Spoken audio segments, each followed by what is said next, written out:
There are different kinds of settings within the TI-Nspire and TI-Nspire CAS apps, but they're all accessed using the same gear icon in different screens. Here on the home screen, I'll tap the gear icon in the upper left corner to open the settings for the entire app. These settings will show me the current version and other information about the app, a guided tour and online help, individual preferences, and allow me to log in to my Dropbox account to sync TI-Nspire files. When you're done with these settings, tap the Done button in the upper right corner.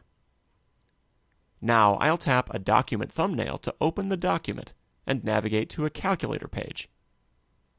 With the TI-Nspire keyboard open, I'll type sine of 90 and press Enter. Because it's set to radians, the answer is irrational. I'll tap the gear icon again, but this time, because I'm within a document, I'll get the settings for this particular document. As you can see, the angle is set to radian, but I'll tap that setting and change it to degree. Then I'll tap the back button in the upper left corner. If I tap the Done button in the upper right corner, this will change the settings just within this document. All other documents will remain at the default settings. Down at the bottom, though, there's a Make Default button, which will make whatever settings I have here the default setting for all new documents from this point on. The Restore button will restore the original default settings. I just want to change this document, so I'll tap Done.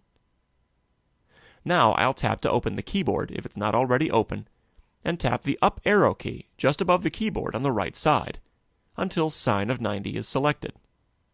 I'll choose Paste History, and then Enter to show that the sine of 90 degrees is 1. Now I'll switch back over to a Graphs page by tapping the thumbnail on the page sorter.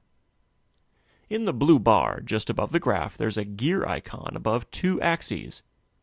Tapping this will open settings specific to graphs and geometry. Here you can see how angles are interpreted in both the graphs and geometry applications, as well as the float setting, plot labels, axis end values, and whether or not to automatically find points of interest. I'll turn off the axis end values by tapping the Yes/No switch to move it over to No. And I want this to happen not only in this document, but all future documents, so I'll tap Make Default. To make sure, I'll see a dialog box appear, so I'll tap OK to confirm, and will be returned to the graph. I can see that the values at the ends of the axes have disappeared, and this will be the case for all future graphs and geometry applications. If you've set a new default, but you want to restore the originals for all documents going forward, tap a Settings button, and tap the Restore button. Then tap OK, then Make Default, and OK again.